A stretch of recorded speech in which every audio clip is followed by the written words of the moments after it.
So we should talk directly to the camera, right? No, And talk to each other. And another thing. Good, I think I got it. Who is this guy? So- Ladies and gentlemen, Peter. Oh my goodness. Okay, good. Oh, Oh, okay. We're not ready yet, right? Or should we start? You guys already started. We're rolling, right? And you guys don't want to sit? You're fine. Okay, I'm feeling the pressure. I can just see that. Okay, great.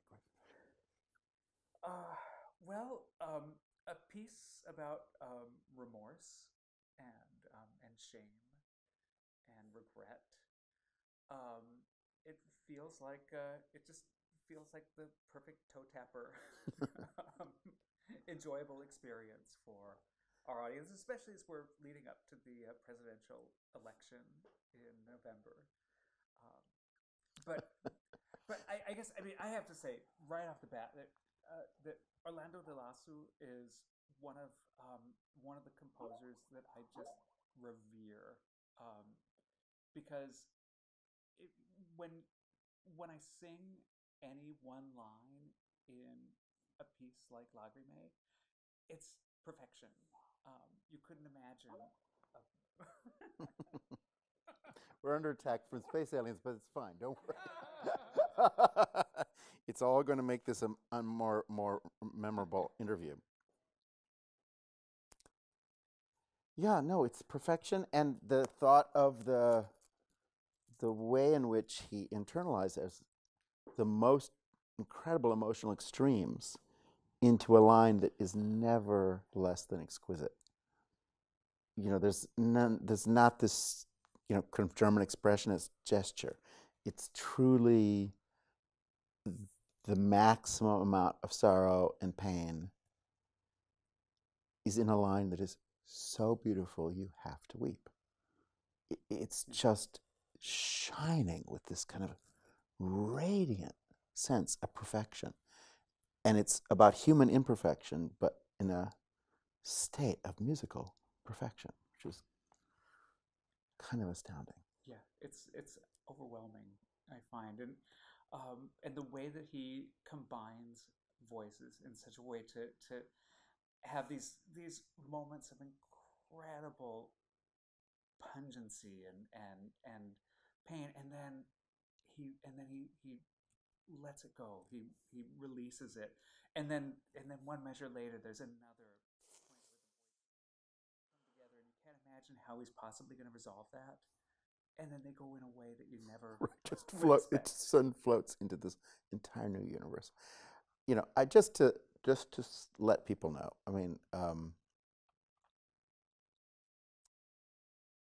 this project, just to tell everybody, this is Grant Gershon's fault. I was living my life perfectly happily, not knowing this music. And Grant said, do you know the Lagrime di San Pietro of Orlando Lasso? And Orlando Lasso, you know, I have records of masses and different things, and it's beautiful music to listen to. And the sound of this a cappella Renaissance high polyphony is just a beautiful thing in your life. But this piece is something special. This goes beyond the Orlando Lasso canon into this.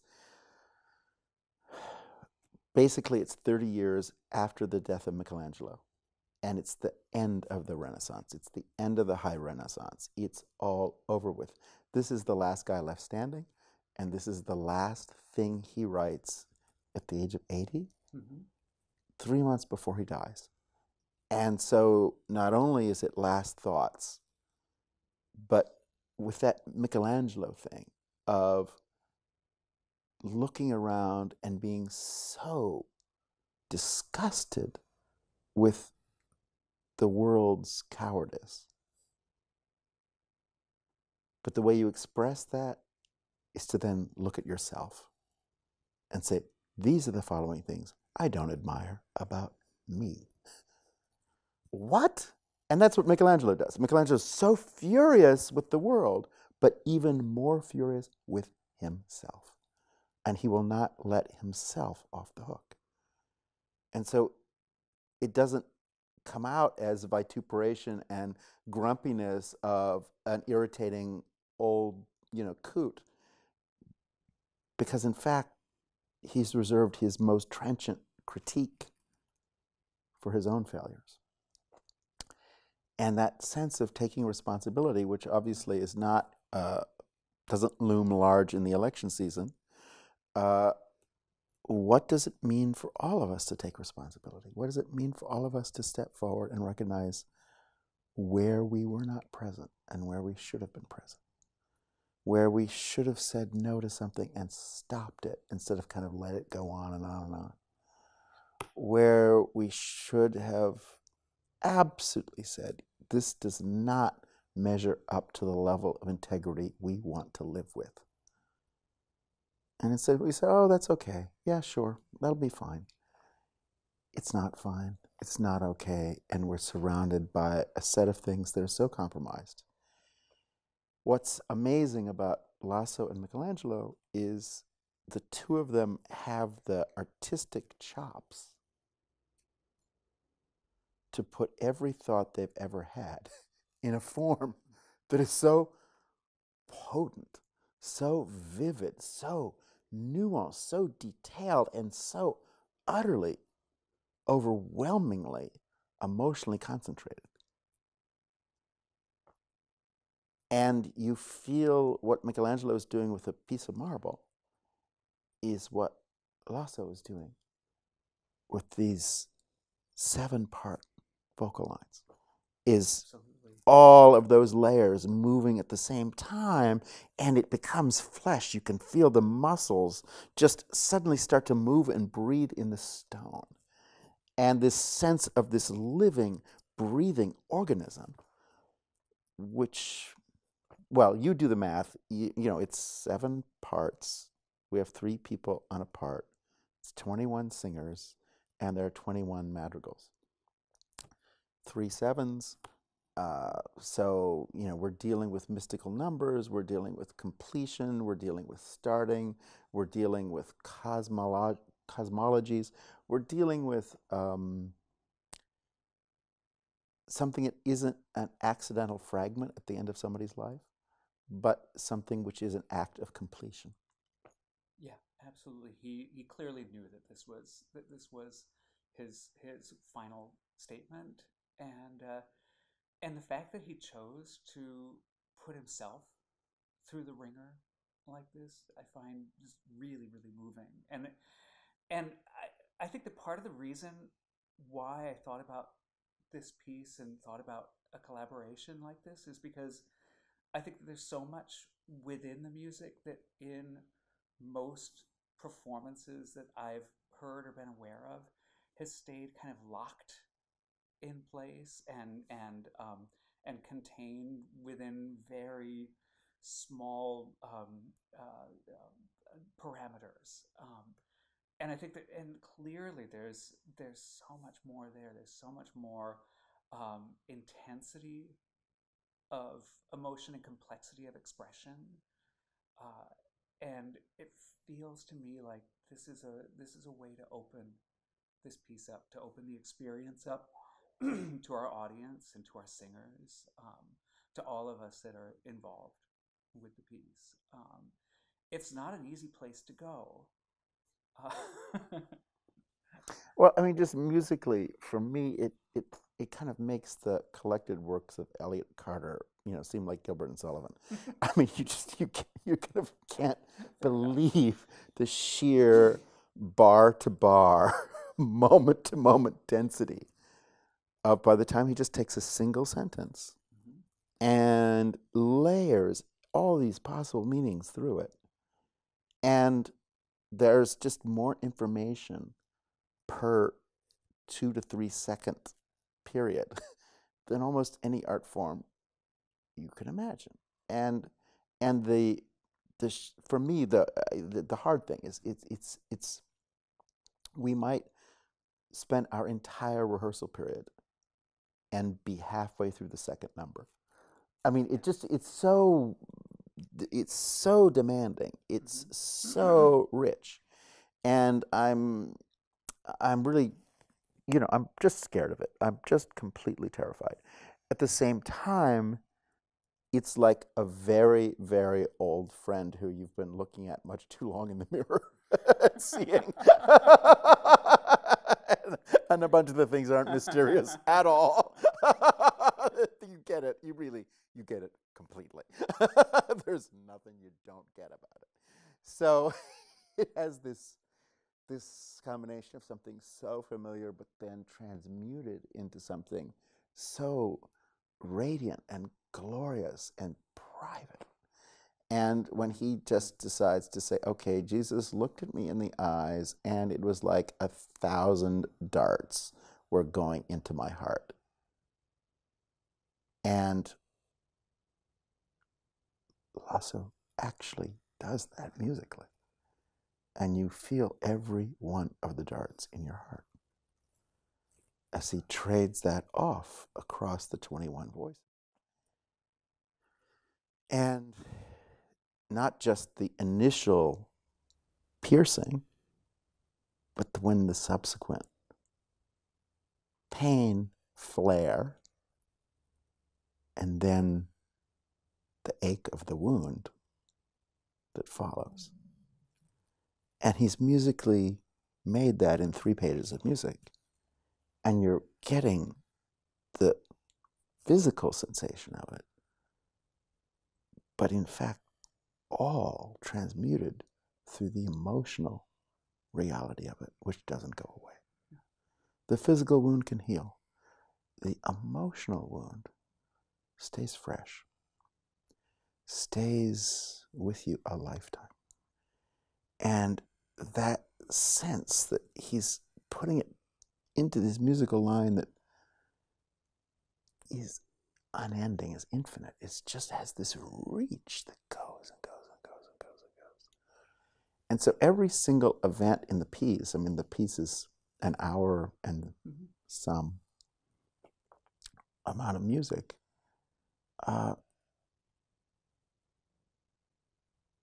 It's in fact, you know, Peter said 3 times, I don't know who this guy is. I'm not part of his party. Don't talk to me. And then he looks at Jesus. This entire piece is the instant of that look. It's just the moment his eyes meet Jesus' eyes after he said, I don't know this man. The next hour and 20 minutes of music is what happened in that glance.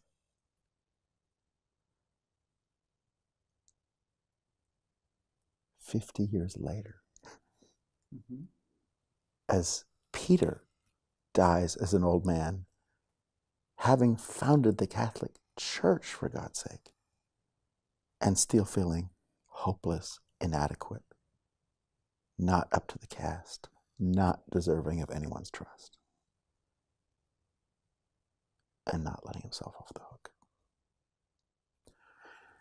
That sense of the longevity of moments in your life that you're not proud of, and moments in your life where you should have done better, and the idea that we go through our whole lives carrying that stuff, is now clearer in this era where people are recognizing, for example, the cost of child abuse, that something happened to a young person that's actually going to affect their entire life. And it happened one afternoon, and 50 years later, that person is still affected by it. We're starting to recognize how much we really do carry with us, and how much becomes part of the emotional fabric that then colors all of our reactions to everything we encounter. And I think that's the seedbed of this music, is about this kind of seething, intense emotion that is on a long playing record your whole life, and that never stops. And whatever you're going through, whoever you're meeting, whatever situation you're engaged in, this experience is still going on. and you're filtering every single thing that happens to you through this experience you had at this one moment in your life.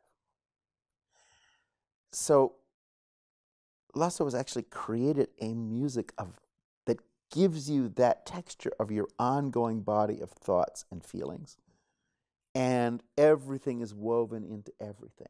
And so you can't pick it apart and take it out. And I think that's the density of the polyphony, is that sense that everything is linked to everything.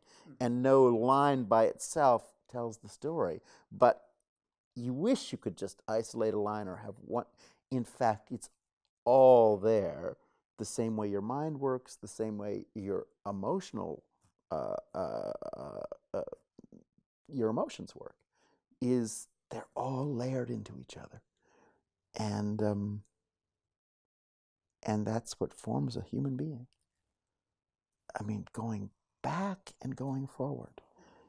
This musical texture is, I think, the most technically challenging music I've ever encountered in my life. And it really makes working on Messiaen, working on Ligeti, working on John Adams feel I can do that. Yeah. That's truly a level of complexity that you just takes your breath away, and you're saying, oh my God. Of course, the Master Chorale and I are rather good friends by now. We know each other pretty well. We've been around some pretty intense blocks in some pretty bad neighborhoods. But just to say, this will be by far the most challenging experience. Not only the most amount of sheer wall-to-wall music, but also emotionally what people have to bring to it, and the kind of courage people are going to have, because you can't just sing this pretty. Absolutely. You just can't. You're not allowed. You can't just make it sound nice. It has to be. There has to be real point. And it has to be cleansing, and you need to cleanse. And in order to cleanse, you have to deal with stuff. You can't just say, oh, well, I'm feeling better now. No, we have to go in there, and we have to deal with it. And we have to look at stuff that's difficult, and instead of turning away from it, look at it, deal with it, face it, and put it in front of you, not behind you. You can't put it behind you until you put it in front of you. And that honesty, of course, is in the music, because the music doesn't let you off easy, because it's so damn hard to just tune it. And so the music is already so exacting and won't accept any half measures. I mean, it's all or nothing, that music. And there's no way you can do a kind of okay, warmed over performance. That just doesn't exist. The music is making such demands that if you get anywhere in the neighborhood, you're already doing one of the greatest performances of your life. Just because the music is insisting that everybody is there at that level. So I guess it's going to be an enjoyable rehearsal period. A lot of laughs. But isn't it interesting that it's a communal experience when you take this poetry that is so personal and it's one man looking back and feeling all of this personal shame and regret, and yet Delasso has written this for a group of people coming together and interweaving in a way their own views, their own experiences, creating this really complex tapestry that again allows all of the voices to react to each other, to have these moments of consonance, and then just go in for the kill and then back off. And I mean, it could have been a solo cantata in a way when you just look at the words. Well, I think, one of the things I always tell my students is you're actually never alone. You never will be alone, and you never have been alone. The you in you is everyone you've ever met. because who you are, is formed by all the people who formed you. And you're yourself, but you're also mostly other people. You're mostly all the people in your life. And whether they're present or not on a given day, you're still in conversation with them. You're still, all your thoughts are thoughts that, in fact, came from someone else. and in fact, the more you look at the things that actually define the you in you, it does have to do with people at different times in your life who made deep impressions and who shaped you and who offered you so much of the richness that is you. So that sense that, in fact, liberates us from this usual quote-unquote Western nightmare of the individual. And it's all about individuals, rising and falling. And of course, particularly in the case of the guilt thing, we have this elaborate, California, of course, leads the world in our fabulous criminal justice system, which is about, finding the guilt in somebody who stole a chocolate chip cookie, but not in the complete surround that actually led to that moment in that person's life. And not understanding that every single thing that every one of us does is in a context, is in a community, is part of a whole set of conditions that all came together at this moment to form that moment and to form those possibilities. So for me, I love swimming in the thick, like air in the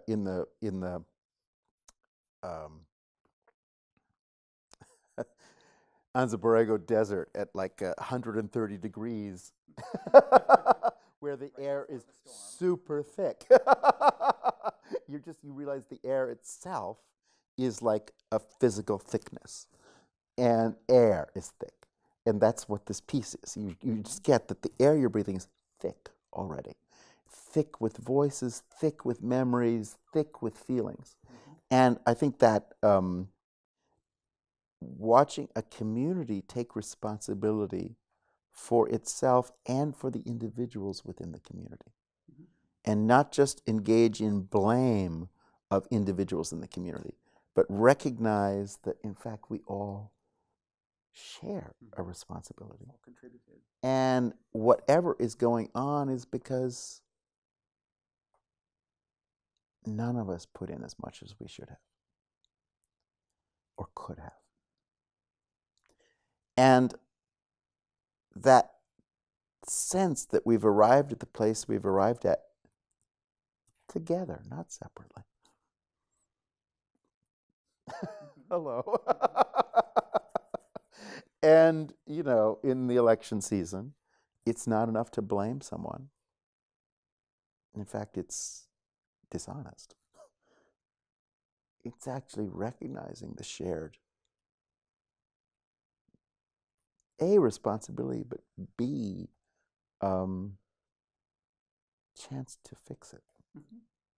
And for me, that's the only thing that, I mean, it's about an hour and 20 minutes of music, maybe. I mean, I don't know. We'll find out. We'll find out. I mean, I know. I mean, I was about to say that Grant Gershon, those bad out of hell tempos. But just to say, just let's rip through this piece as fast as possible. That's the Grant Gershon mode. I know that, and it's just going to be me saying, "Can we slow that down just a little bit?"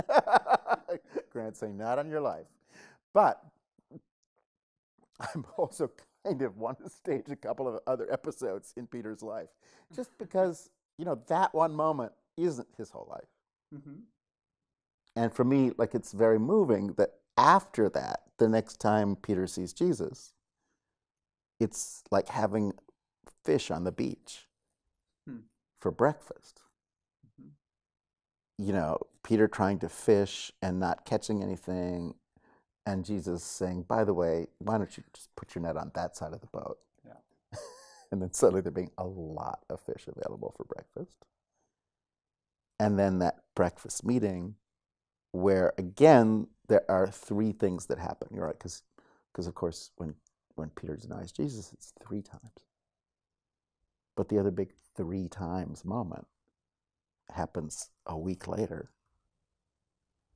And that's 3 times Jesus says, feed my sheep, to Peter. And to me, I don't want to just get into the wallow of guilt and the sense that this is somehow disempowering. And I want to get into the opposite, which is that it's frequently from the things we regret in our lives that we find the resolve to repair them. And we find a place of generosity, and we find a place of taking care of others exactly because of the things that are bothering us about our own inadequacies or sense of shame or sense that we haven't contributed what we could have contributed. And so for me, the empowerment and motivation isn't just, sit down in disgrace, as your 3rd grade teacher used to say. but actually, you can now repair this. If you really look deeply into what happened, what didn't happen, now what do we do?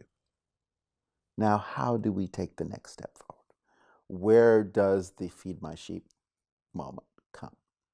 Where you realize, stop worrying about yourself, stop blaming yourself, and go help someone else. And the first step to regaining your full personhood is to help another human being. And stop thinking about yourself. So for me, there's a next side to the piece. There's a yin-yang of this piece, that going so deeply into what you're not proud of means that we have to spend time truly finding something to be proud of and making those gestures in our lives that we are absolutely proud of and we have a right to be proud of, to counterbalance where we were not good enough. So that's the other thing on my mind a bit as we approach this piece. I really want to see if we can also move the piece into positive action. That remorse is the first step of repentance, which is the first step of becoming human, which is to admit you're wrong. Most people just are still saying, no, I'm perfectly right. And step 1 to being human is, please just say it, you were wrong. It's okay. That's human. That's actually the definition of human. You were wrong. Fine. Welcome to the human race. Now that we're together, what can we do? So for me, that's very much going to be a bit the working model. And I think one of the things that human beings become most moving and beautiful and human and lovable when they're humble. And we're so used to going through life putting on this thing to impress people, and it's so obnoxious. And what it is to just be humble, to be as humble as your faults and your worst day, and let that humility guide you in your encounter with other people. It's amazing. And I think that zone of humility is also musically a beautiful place because, again, your history with the Master Chorale, I know, is to produce these, giant steroid performances that have no feeling, Grant, but that are just impressive in some Victorian way. But actually, again, we for me, that's one of the things I love about your musicality and your directorship is some of these pieces do have a history of being sung and performed in a Victorian dimension of authority and grandeur and, dress to impress. And your gift is to separate away those veils of toxicity and to really just say, how does this music actually feel a few layers down? Where are we, not just the surface of this music, where are we inside it? And where is this music inside us? And so for me, this project is, of course, you're the only living musician who would ever dream of suggesting it to me, because this is music that you understand and live in the zone of so beautifully. And that sense that the most impressive thing is not to impress, is to get real. Yeah. And to create the conditions where everybody can get real.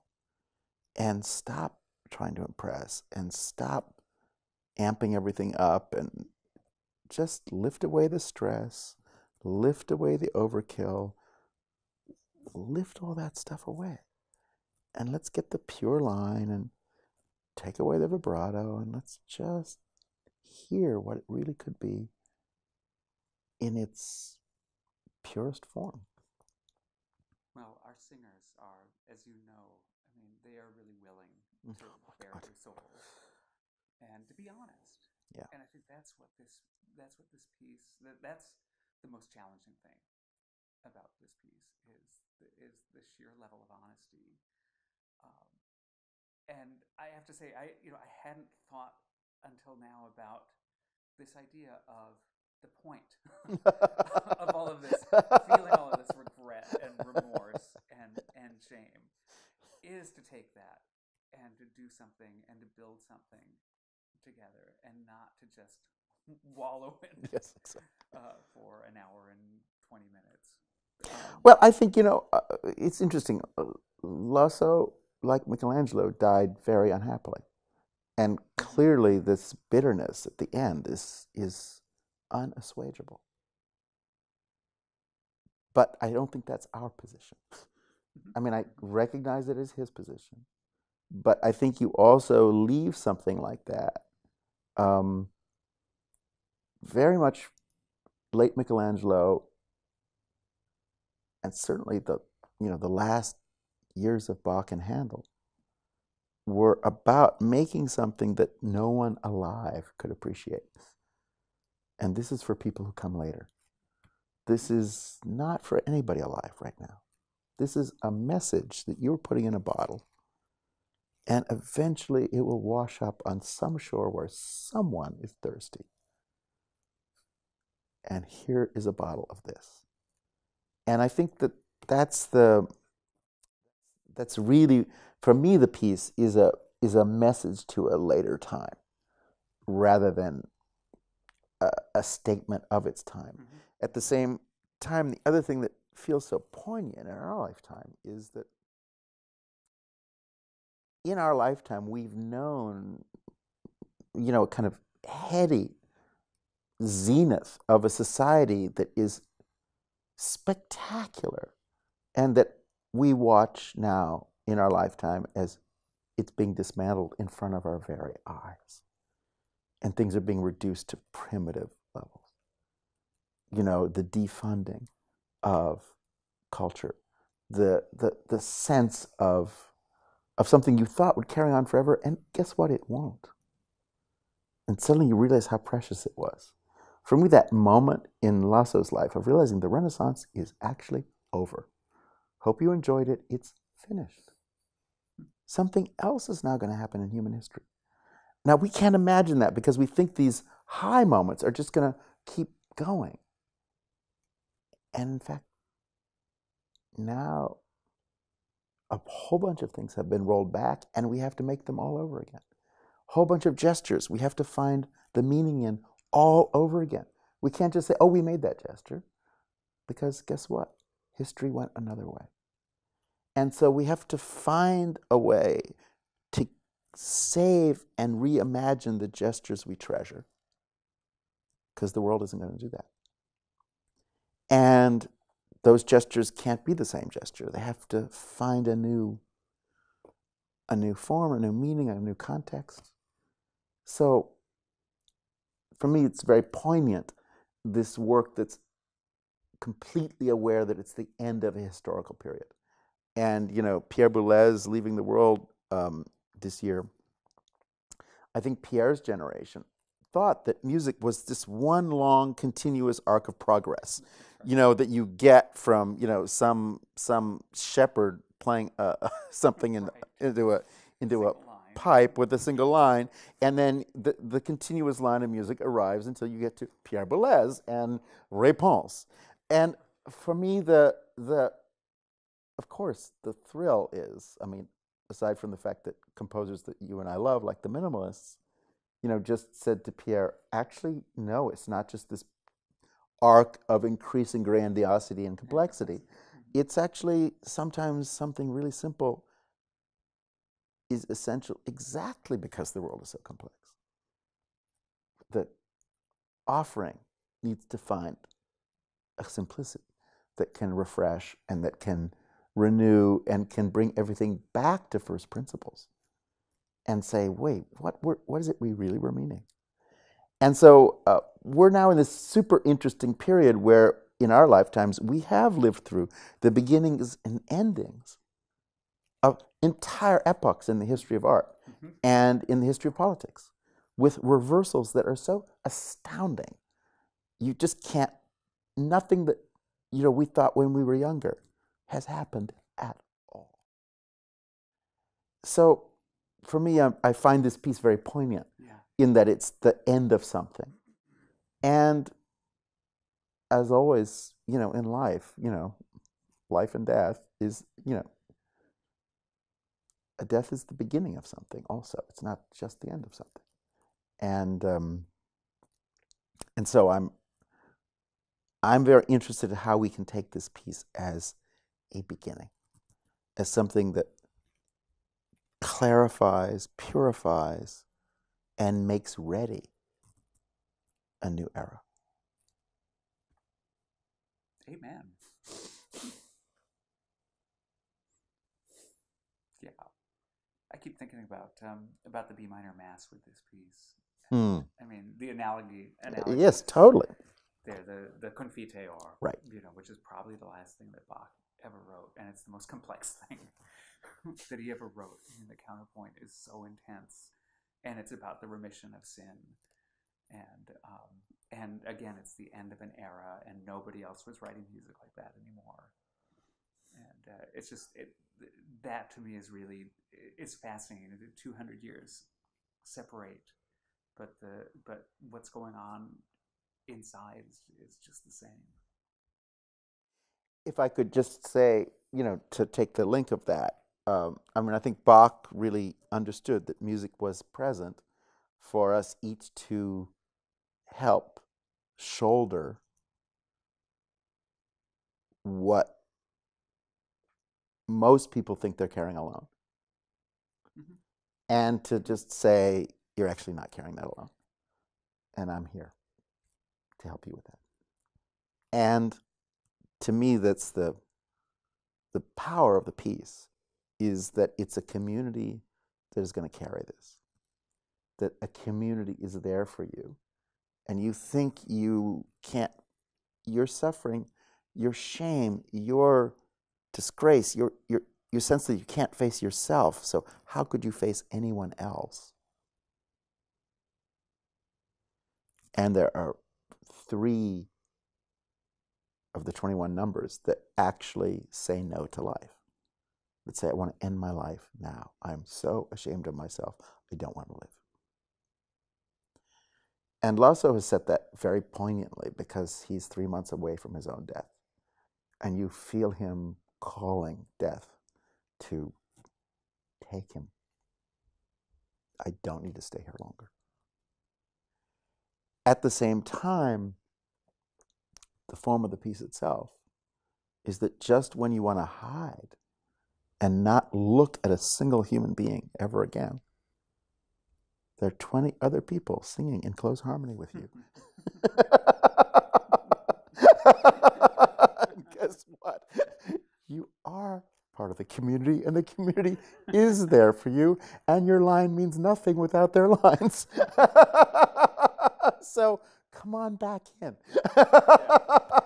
And so that sense that you are being welcomed back and embraced in this warm deep, rich, layered sound universe of all these blending voices. And that your own solo line, which is so tortured and exposed, is not exposed at all. It is actually inside something that everybody's feeling and everybody's thinking. And you're so sure you're the only person who ever felt this. And in fact, guess what? Everybody's feeling it. We all know what that feeling is. And so I think the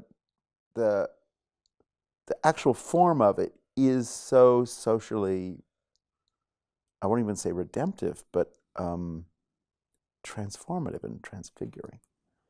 And I think, you know, what you started saying, which I couldn't agree more with, is the cult of beauty in the music itself. It's not just that girl's got great legs. It's this jagged, unbearable experience that is causing fresh grief and horror and self-hatred at this moment is also a gift from God, is also a moment of beauty, is also a moment of deepening, is also a moment of becoming human, is also a moment of being exalted. Because God loves those who are broken and contrite. And that sense that it's your own worst moment, but you're not getting it's also maybe your best moment.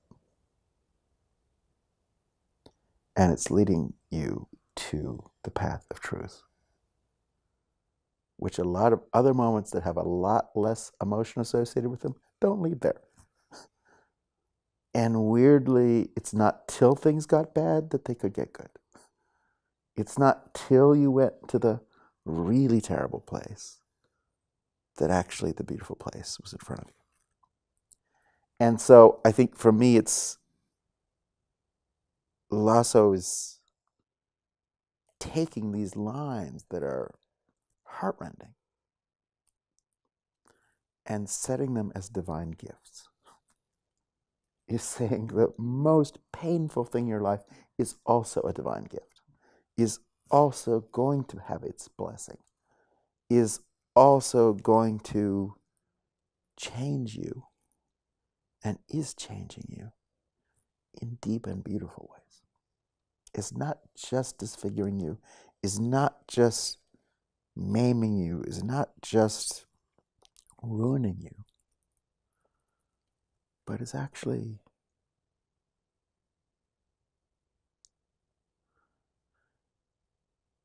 first of all creating the conditions where in that void in your life, now there is the place for real spirituality. Because that space is not just occupied with shopping for a moment. That space is not just occupied with all the stupid things we fill our lives with. But suddenly those stupid things just had to get pushed aside. Something was stronger than all those stupid things that we do to distract ourselves from everything. Something actually stopped you in your tracks and made you stop and think and look at yourself and try and understand. And, you know, we're terrified of the things in our life which really stop traffic. Because, you know, we're late for everything. We have so much to get done today, and so we can't afford to stop traffic. But actually, it's the moment where traffic stops that your life gets real. So that's the other side of it for me, is it's not just a depressing piece. And I think it's that Lasso's sense that these are leaves of a beautiful tree of not just redemption, but renewal. That and it's really going to only come from this rather bitter cold winter. And of course, there is a beautiful, beautiful, beautiful image in the piece of the snowflake. The snowflake. Yeah. And I mean, Lasso making the most amazing thing of musically setting the melting of a snowflake until it can become a tear, and then it can wash and cleanse. 21 voices creating the melting of a snowflake. It's like so beautiful. And then this flow, which will not be stopped. And of course, since we, in fact, are all living in California from the runoff on the mountains, from this melting snow, which is the only thing that keeps us alive at all. This image of the melting snowflake, musical image. Yeah, it's incredible. And so I'm hoping we're going to make a ground for transformation that will be very, very, very, very productive and positive and renewing, and actually refresh our tired idealism. Peter, Grant, may I ask you to talk a little bit about the actual concept for what's going to happen on the stage? I'll take that one. I have to say, it's great to be working with people who have a sense of humor, Grant.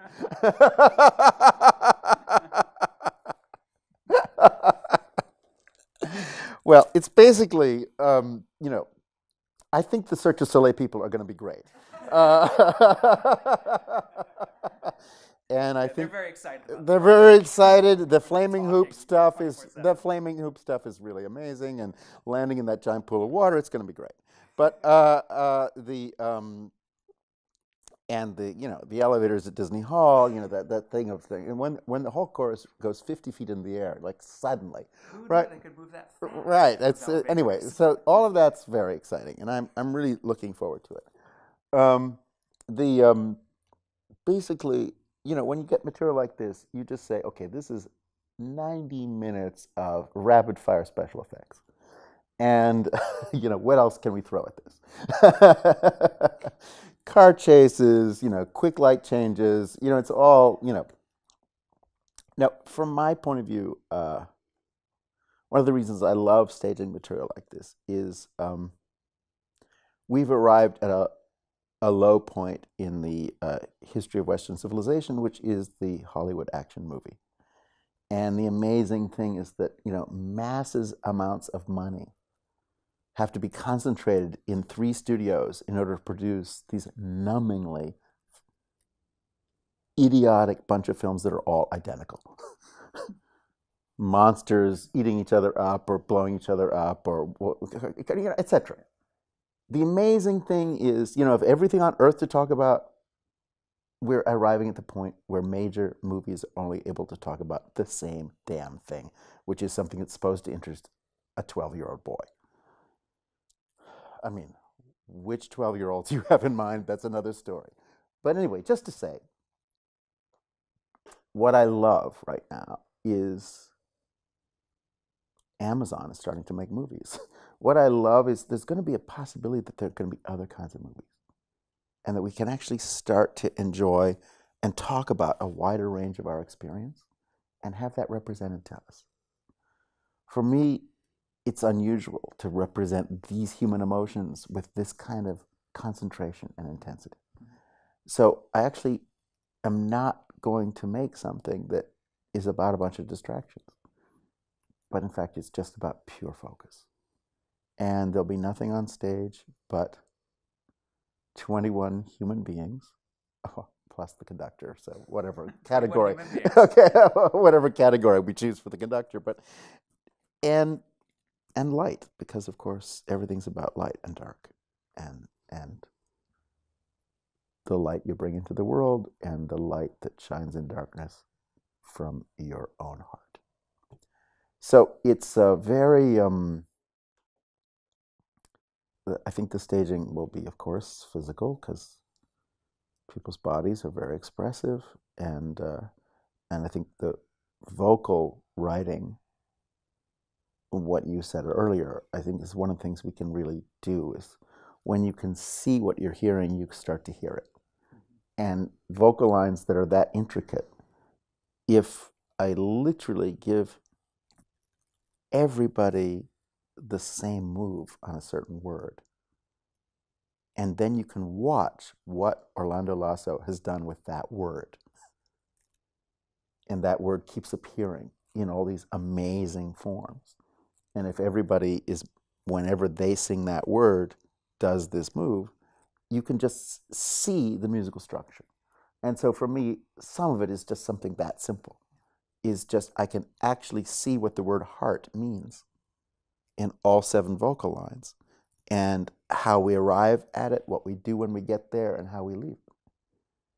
And if you just, the audience will see that, then they can also hear it in the performance. And I think for me, it's one of my favorite things to do with very, very dense music, is just actually do a few things that let you look at the musical structure.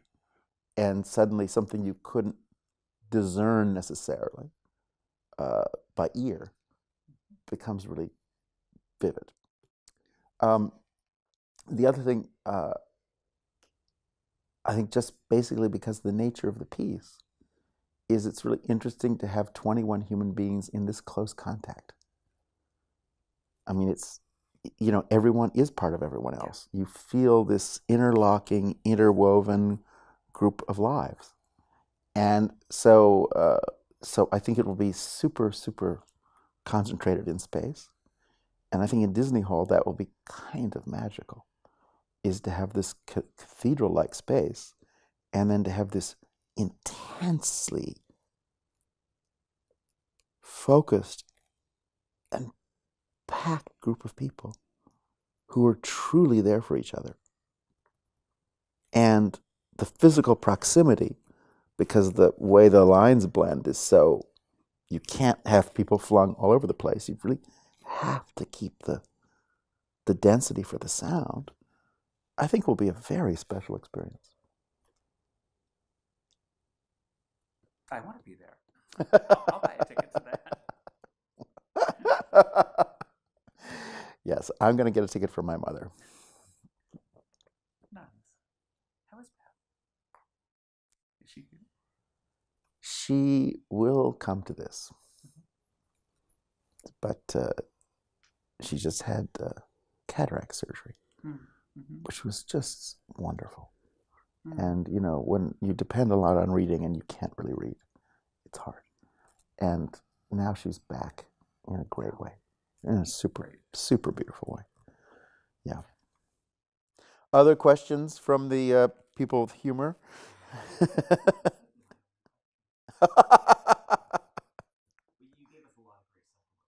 You haven't talked long enough, I'm sure, right? What? We haven't talked long enough, for sure. That's the warm-up, right? Oh, yes, we do.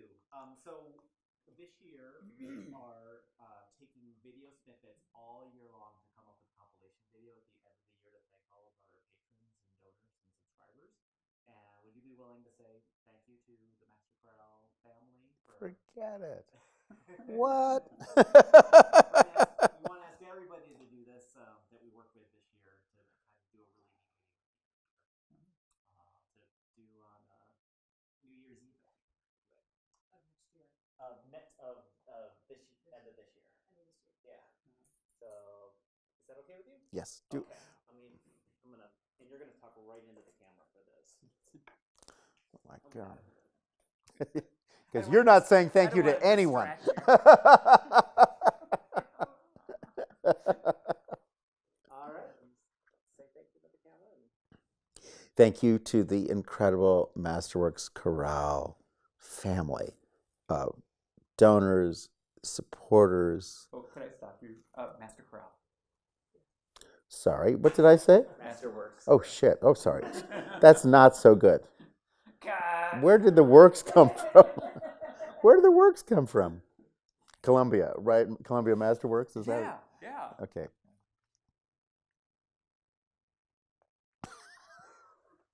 Whoever you are, thank you. No, okay.